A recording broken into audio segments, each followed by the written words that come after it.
দর্শক, আমন্ত্রণ যমুনার বিশেষ আয়োজন doctors on call with BRB hospitals লিমিটেডে। আপনাদের স্বাস্থ্য বিষয়ক নানান প্রশ্ন আর সেসবের তাৎক্ষণিক সমাধান নিয়ে আমাদের আয়োজন থাকছেন দেশ বরেণ্য আধুনিক চিকিৎসা বিজ্ঞানী দক্ষ চিকিৎসকরা। আজ আমাদের আলোচনার বিষয় নর্মাল ডেলিভারির জন্য করণীয়, এবং এই বিষয়ে কথা বলতে আজ অতিথি হিসেবে আছেন অধ্যাপক doctor Selina Akhtar, chief consultant, gynae and obs, Lake View clinic and prescription point. আর আপনাদের সাথে আছি আমি টুম্পা হাসান। ডক্টর সেলিমা আক্তার, আপনাকে স্বাগত জানাচ্ছি ডক্টরস অন কলে। ধন্যবাদ আপনাকে এবং শুভেচ্ছা সবাইকে।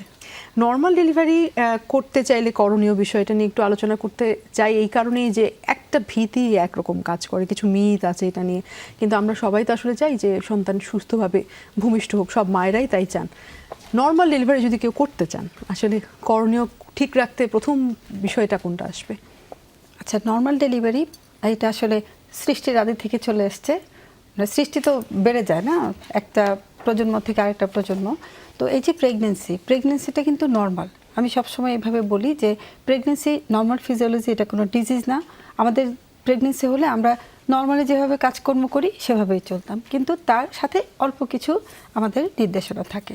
তো ইদানিং নর্মাল ডেলিভারি নিয়ে অনেক ভীতি আছে, নর্মাল ডেলিভারি হবে কি হবে না, আবার এটা নিয়ে অনেক মানে ঘটনা ঘটে, ঝামেলাও হয়। তো নর্মাল ডেলিভারির জন্য একদম আমি যদি বলতে যাই, প্রধান যে ইয়েটা মানে রিকোয়ারমেন্ট, সেটি হচ্ছে যে প্রেগনেন্ট হবে সে ফিট আছে কিনা, তার শারীরিক কোনো সমস্যা, যেমন অনেক মেডিকেল প্রবলেম থাকতে পারে, তারপর তার যে বিএমআই, বডি ওয়েট, তার লম্বার তুলনায় তার কতটুকু ওজন থাকা উচিত, তার রক্তশূন্যতা আছে কিনা, এই সব কিছু মিলিয়ে একটা মেয়ে যদি সুস্থ অবস্থায়, এবং এখানে কিন্তু মানসিক প্রিপারেশনটাও লাগে। হ্যাঁ, প্রেগনেন্সি হলে প্রেগনেন্সির কিছু সমস্যা আছে, সেই সমস্যাগুলোকে নিয়ে চলার মতো যে মানসিক প্রস্তুতি সেটাও কিন্তু লাগে। হঠাৎ করে একটা প্রেগনেন্সি হলেও কিন্তু মেয়েরা আপসেট হয়ে যায়। নতুন বিয়ে হলেও সে হয়তো পড়াশোনা শেষ করেনি অথবা একটা নতুন জবে জয়েন করেছে, তখনও কিন্তু তার মানসিক প্রস্তুতি না থাকলেও কিন্তু সেই প্রেগনেন্সিটা সুখের হয় না, এবং অনেক সময় দেখা যায় কিছু অঘটন ঘটে থাকে আর কি। তাহলে একটা কাপল যখন প্ল্যানিং করবেন বেবি নেওয়ার জন্য, তারা কি তখন থেকেই আসলে একজন ডক্টরের কাছে কাউন্সেলিং করা উচিত? অবশ্যই। আমরা এখন প্রি কনসেপশনাল কাউন্সেলিং নামে যে ব্যাপারটা, সেটা আমরা খুব মানে বলছি, অনেক আগে থেকে বলছি। এখন ব্যাপার হচ্ছে যে আমরা বলি, কিন্তু সবসময় তো সবাই শুনতে চায় না, আবার মানে প্রিপেয়ার্ড হয় না। তো খোদ আমেরিকাতেও কিন্তু 50% প্রেগনেন্সি আনপ্ল্যান্ড হয়। হ্যাঁ, চাচ্ছে না কিন্তু হয়ে গেছে এরকম। তো আমাদের দেশে কিন্তু এই হারটা অনেক বেশি।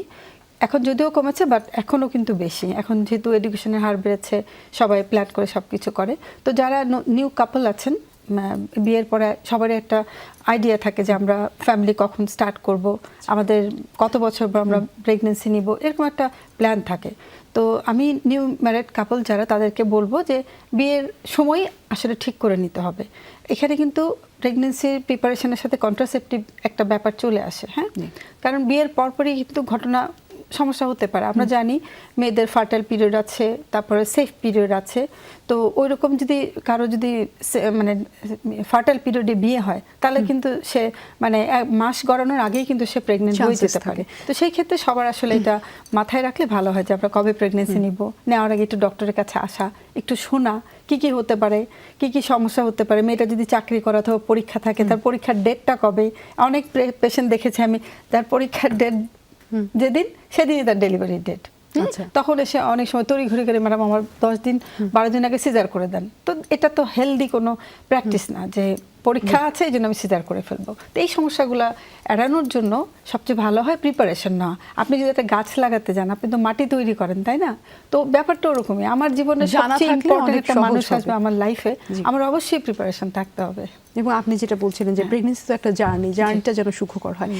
একটু জানতে চাই আপনার কাছে, আমরা জানি যে একটা বয়সের ব্যাপার থাকে গর্ভধারণের ক্ষেত্রে।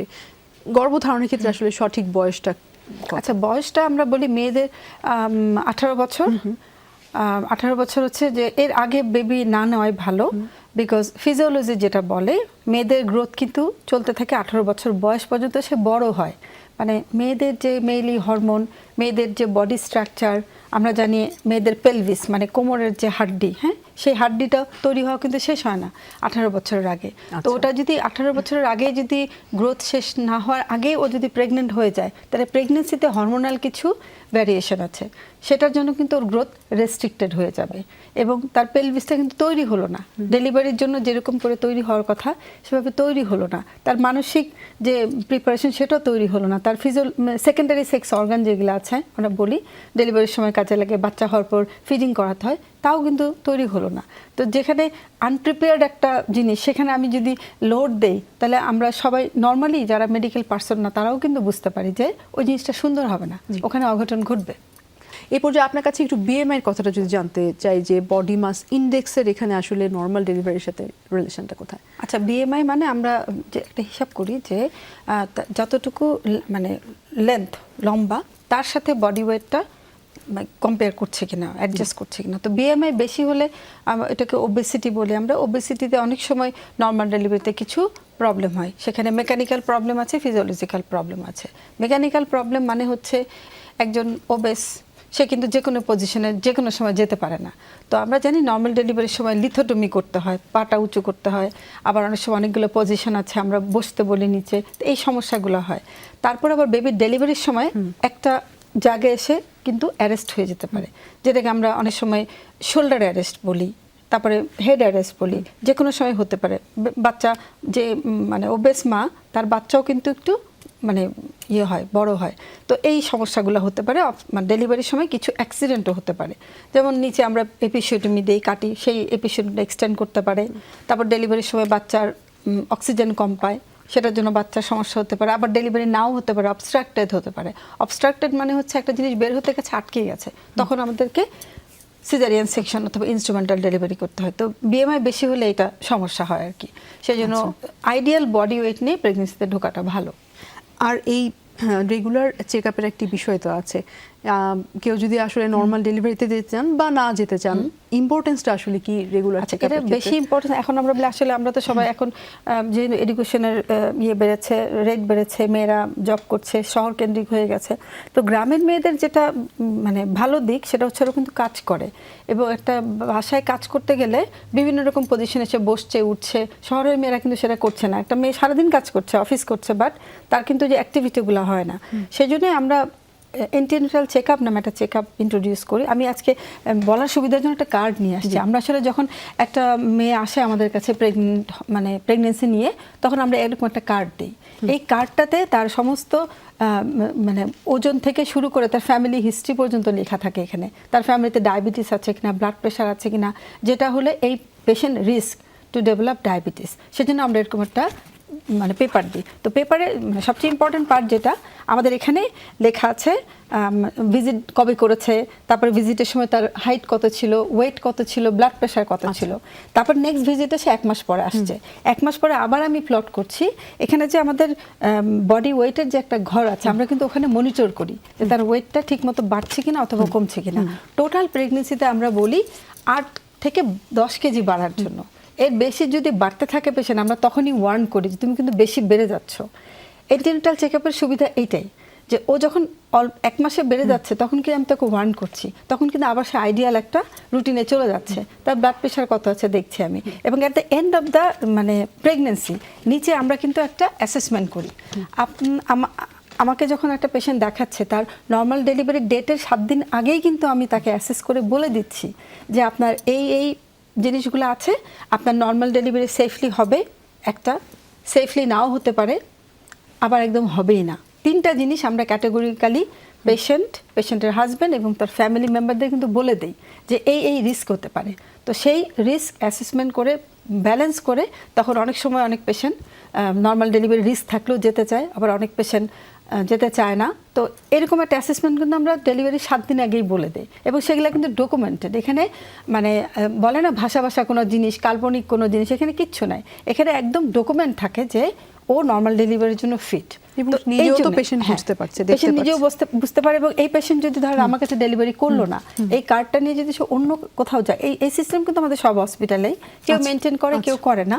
এটা কিন্তু একটা একদম পুরো রেকর্ড, হ্যাঁ, যে ওর একদম 9 মাস কেমন ছিল সে, হঠাৎ করে একজন আসলে তো আমাকে দেখতে হয় যে ও আসলে কেমন ছিল। হয়তো ওজন ছিল 45 কেজি, সে ওজন নিয়ে আসছে 75 কেজি। তো ওই পেশেন্ট যদি আমি বুঝতে পারি যে 25 কেজি সে বেড়েছে, ডেফিনেটলি আমি তাকে নর্মাল ডেলিভারিতে নেওয়ার আগে তাকে আমি বলে নিব যে তোমার এই রিস্ক আছে, এটা হতে পারে। কারণ এটা সবার জানার অধিকার আছে। জি, আমরা যদি পরের বিষয়টাতে যাই, যে এখানে শরীর চর্চার একটা বিষয় নিশ্চয়ই আছে মায়েদের, যেটা অনেকে আসলে আমাদের দেশে কনসেপ্টে, বাইরে নিশ্চয়ই এইগুলো বিষয়ে বেশ কনসার্ন থাকে সবাই, আমাদের দেশে সবাই একটু অ্যাভয়েড করে থাকেন যে শরীর চর্চা করবেন।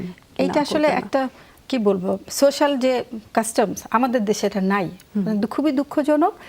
আমরা যখন মেডিকেল স্টুডেন্ট ছিলাম তখনও দেখেছি, এবং আমি যখন আমার প্রফেশনাল লাইফে মেডিকেল কলেজে কাজ করি তখনও দেখেছি যে একটা পেশেন্ট এন্টিনেটাল চেক আপে আসবে, সেটাই কেউ অ্যালাউ করতে চায় না, যে চেক আপের কী দরকার, আমাদেরও তো বাচ্চা হয়েছে। হ্যাঁ, এখন এক্সারসাইজ যারা শহরে থাকে তারা করতে পারে না, এখন বিদেশে আছে ম্যাটারনিটি সেন্টার আছে, ওখানে এক্সারসাইজের সিস্টেম করা আছে। আমাদের দেশে এন্টিনেটাল চেক আপে মেয়েরা আসতে চায় না, তো আপনি যদি এক্সারসাইজের সেন্টার খুলেন সেখানেও মেয়েরা যাবে না। তো যেহেতু এই কাস্টমটা আমাদের দেশে নাই, এই জন্য আসলে ওরকম আমরা গাইনোকোলজি যারা আছে ওরকম কোনো সেন্টার আজ পর্যন্ত হয়নি, এবং আমরা করতেও পারিনি, করার সাহসও হয় না, গভর্নমেন্ট লেভেল থেকেও হয়নি, কারণ এটার মানে প্র্যাকটিস নাই। এন্টিনেটাল চেক আপে যদি মেয়েরা আসে, ওটাকে আমরা মনে করি যে না অনেক আমরা পেয়ে গেছি, মানে ওই এক্সারসাইজটা নাই বলেই নর্মাল ডেলিভারির যে প্রবলেমটা আমরা এখন বলছি, খুব বেশি সিজারিয়ান সেকশন হচ্ছে, বিশেষ করে ঢাকা শহরে, মানে রাজধানী শহরগুলোতে হচ্ছে। কারণ আসলে এইটাই যে এক্সারসাইজ করে না, বডি ফিটনেস থাকে না, 1 নম্বর। 2 নম্বর কিছু ভয় থাকে। হ্যাঁ, এবং মেয়েরা যেহেতু সলভেন্ট হচ্ছে এবং এডুকেটেড, ওরা নিজের যে ইয়েটা মানে দাবিটা সেটা রাখতে পারে যে না আমি করবো না, না ভয় পেয়ে করে না। আবার অনেক সময় অনেক বাবা মা থাকে, আমার মেয়ে কোনো মানে ব্যথা যেন না নেয়। অনেকগুলা কারণে আসলে সিজারিয়ান সেকশন বেড়ে গেছে, যেটা আমরা মনে করি এটা আসলে ভাঙা উচিত।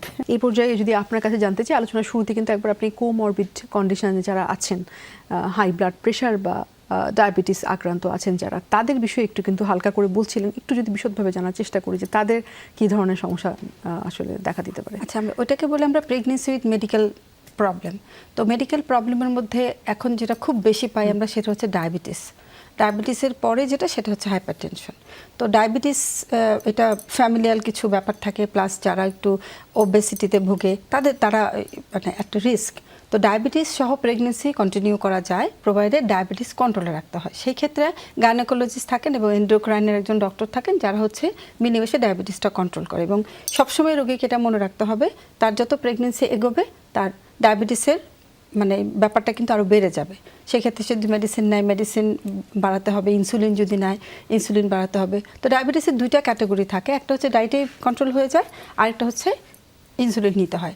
তো ডায়াবেটিস যদি টোটালি কন্ট্রোলে থাকে থ্রু আউট দ্য প্রেগনেন্সি, তাহলে কিন্তু কোনো সমস্যা নাই, ডায়াবেটিসের পেশেন্টের কিন্তু নর্মাল ডেলিভারি খুব সহজেই হয়ে যায়, ওটা কোনো সমস্যা না। আরেকটা আছে যে মেডিকেল প্রবলেম, হাইপারটেনশন।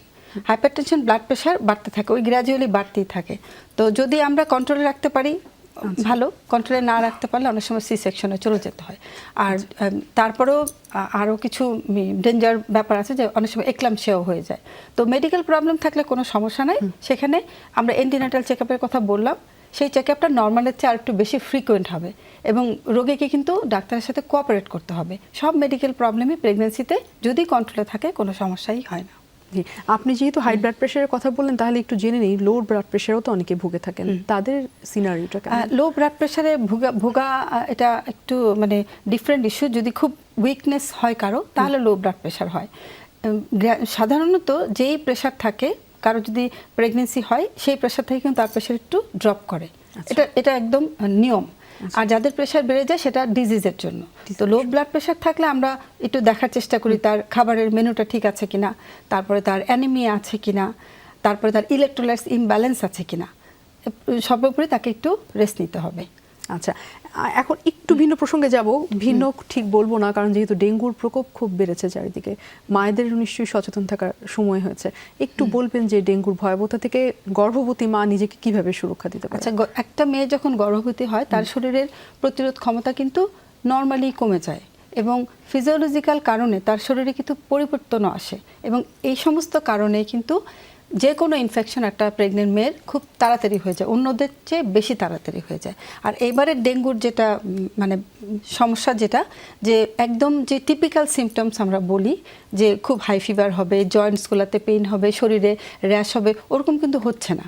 এবং ডেঙ্গুর যে সিমটমস উপসর্গ সেটা কিন্তু অনেক সময় প্রেগনেন্সির সিমটমের সাথে মিলে যাচ্ছে। তো মিলে গেলে হয় কি ডায়াগনোসিস হয় না। ও ভাববে যে না আমার তো প্রেগনেন্সি, যেন বমি বমি লাগছে, খেতে ইচ্ছা করছে না, খারাপ লাগছে, শরীর ব্যথা করছে, এটা হয়তো ও বুঝে নেয়। তো এরকম বুঝতে বুঝতে কিন্তু সমস্যা হয়ে যায়।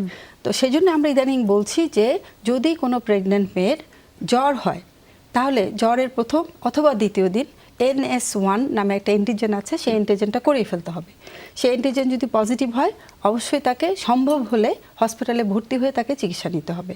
এবং সেই সাথে জ্বর এবং ব্যথার জন্য প্যারাসিটামল ছাড়া কোনো ওষুধ খাওয়া যাবে না।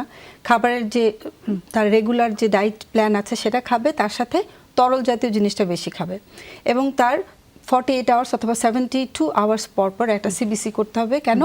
তার প্ল্যাটলেট কাউন্ট দেখার জন্য, হেমোগ্লোবিন দেখার জন্য। যদি এই দুইটা কমে যায় সেক্ষেত্রে কিন্তু এই দুইটা দিতে হবে।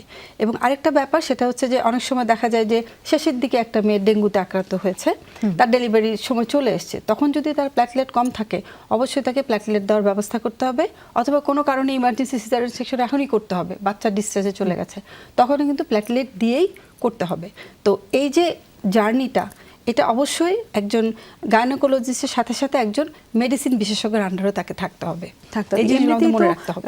নর্মাল এমনিতেও যখন ডেঙ্গু আপনার ডেন 1 বা ডেন 2 তে আক্রান্ত হয়, আপনারা তো ওই পেশেন্টদেরকে নর্মালি বাসাতেই ট্রিটমেন্টের কথা বলে থাকেন, কিন্তু একটু খারাপ দিকে গেলেই তো আপনারা মাইল্ড থেকে মডারেট গেলেই তো আপনারা বলছেন। আগে বললাম যে ডেঙ্গুর একটু বলবেন গর্ভবতী মায়েদের ক্ষেত্রে কোনগুলো দেখার মাত্রই হসপিটালে নিয়ে যাওয়া উচিত? গর্ভবতী মায়ের ডেঙ্গু পজিটিভ হলে আমাদেরকে অ্যালার্ট হতে হবে। আমি একটু আগে বলেছি যে ডেঙ্গু প্রেগন্যান্সিতে কিন্তু একটু মানে প্রেগনেন্ট লেডিদের একটু ক্ষতি বেশি করে, তাদের কিন্তু তাড়াতাড়ি প্ল্যাটলেটটা কমে যায় এবং হেমোরেজিক ডেঙ্গু যেটাকে বলি হেমোরেজিক শকে চলে যায়। এবং এমনও হয় হেমোরেজিক শকে গিয়ে কিন্তু পেশেন্ট মারাও যায়। তো এই এখনকার যে ডেঙ্গুর ট্রেন্ডটা, সেজন্য আমরা বলছি যে ডেঙ্গু পজিটিভ হলেই সে গাইনোকোলজিস্টকে দেখাচ্ছে, তার সাথে দেখা করবে এবং ব্লাডের যে প্যারামিটারগুলো, বিশেষ করে প্ল্যাটলেট কাউন্ট, সেটা তাকে একদম খুব ক্লোজলি মনিটর করতে হবে। এটার জন্য কিন্তু শক সিনড্রোম হয়, আমরা বাইরে থেকে কিছুই বুঝবো না, কিন্তু তার প্ল্যাটলেট কমে ভিতরে তার হেমোরেজ হবে। এটাকে হেমোরেজিক ডেঙ্গু বলে, হেমোরেজিক শক সিনড্রোম বলে। শক হয়ে শকে চলে গেলে কিন্তু পেশেন্ট ব্যাক করানো খুব ডিফিকাল্ট হয়ে পড়ে যাবে। অসংখ্য ধন্যবাদ আপনাকে ডক্টর সেলিনা আক্তার আপনার মূল্যবান সময়ের জন্য। ধন্যবাদ আপনাদেরকে। আর দর্শক, এই ছিল doctors on call with BRB hospitals লিমিটেডের আজকের আয়োজনে। দেখা হবে আগামীকাল। ততক্ষণ পর্যন্ত সবাই ভালো থাকুন, সুস্থ থাকুন।